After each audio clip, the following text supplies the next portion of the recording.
around my story. I don't really like Indian movies because the actors are always overreacting, and the movies are not logical at all. But this is just my personal opinion. However, I've discovered that there are stories stranger than Indian movies. Let me give you a real life example. I'll tell you a story about a young woman named Samantha. Samantha was a beautiful girl with blonde hair and green eyes. She lived with her grandmother after her parents died in a horrible car accident. The whole country read about it. She had many friends, and all the neighbors liked her. They considered her the most beautiful girl in town. Many had proposed to her, but she didn't care much for them. One day, Samantha was walking alone down the street after visiting one of her friends. Suddenly, she had an eerie feeling that someone was following her. She began running and crying for help. Her follower began running and stopped her. He was an ugly man, pointing a knife in her direction. He asked her to hand over her purse.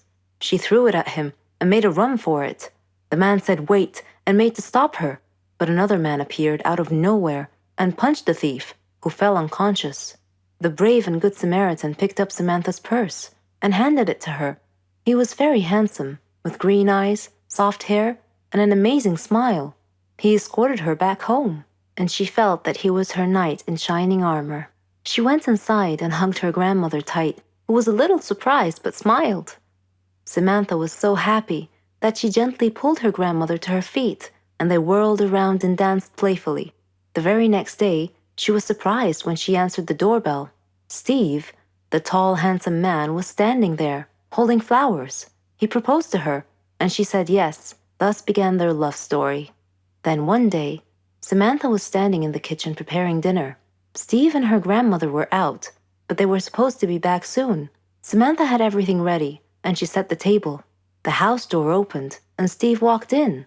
Samantha went to greet him, but she felt dizzy and fainted. Steve quickly took her to the hospital. The doctor congratulated Steve, saying that he was going to be a father. Steve was ecstatic, but Samantha was not. Instead, she was shocked and nervous. She said that she was too young to have kids, that she wasn't ready to be a mother.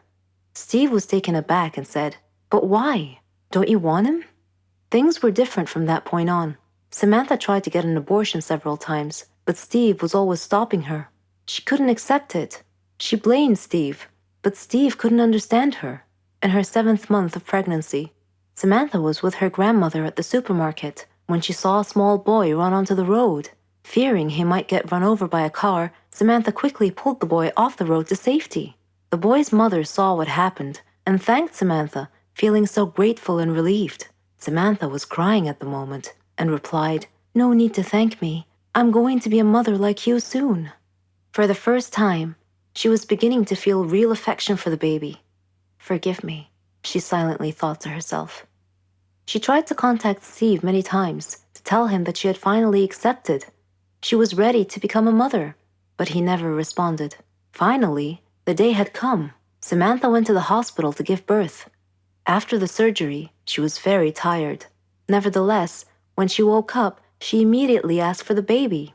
Her grandmother handed her the child. It was a daughter, and she was so beautiful. The nurse tried to take the baby out of her arms, but Samantha refused, wanting to hold her for as long as she could.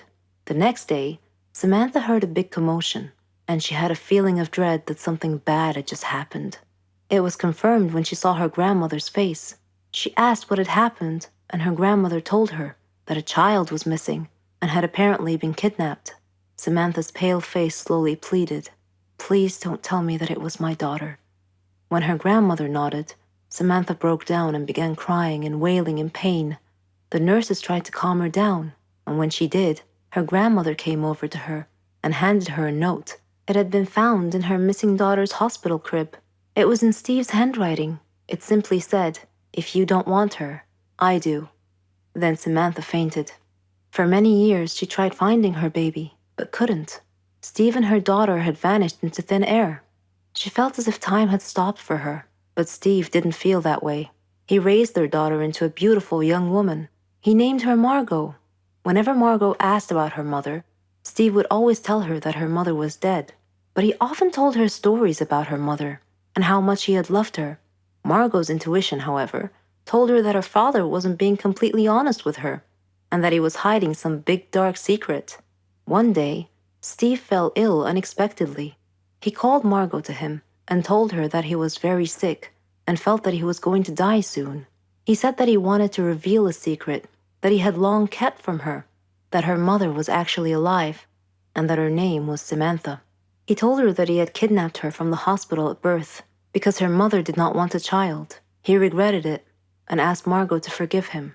He gave her Samantha's address, and soon after, he died. After his death, Margot decided to go looking for her mother. I am Margot, and I am now standing at my mother's address. At her front door, I cannot predict my mother's reaction when she answers the door and I introduce myself as her daughter, but I'm going to hug her and tell her that I've missed her for so long. Every one of us has a talent.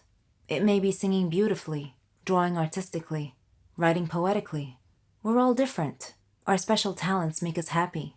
We are all unique in our own way, living in a world full of peace, love, and happiness. But what if our talent became our bane? Well, my talent did become my bane.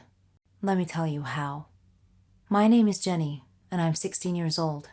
I lived in a quiet neighborhood with my parents and my little brother Matthew. I didn't have a lot of friends or hobbies.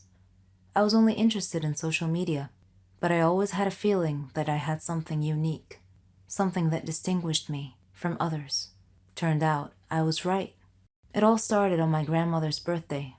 My family and I were traveling to her home to celebrate the occasion.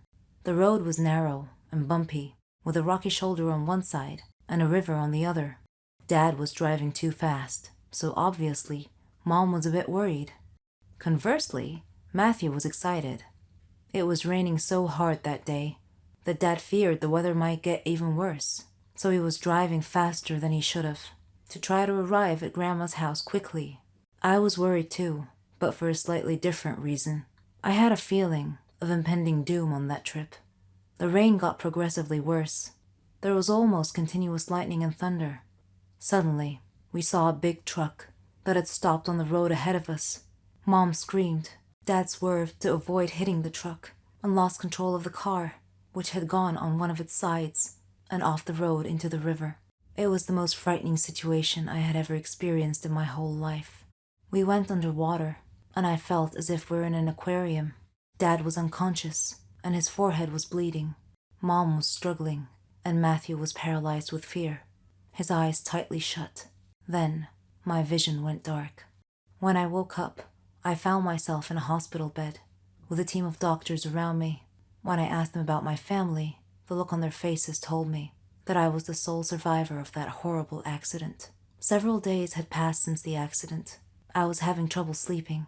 The doctors gave me some sleeping pills. They even tried hypnosis to help me sleep. Grandma came to visit me. She was very sad. She said I could come live with her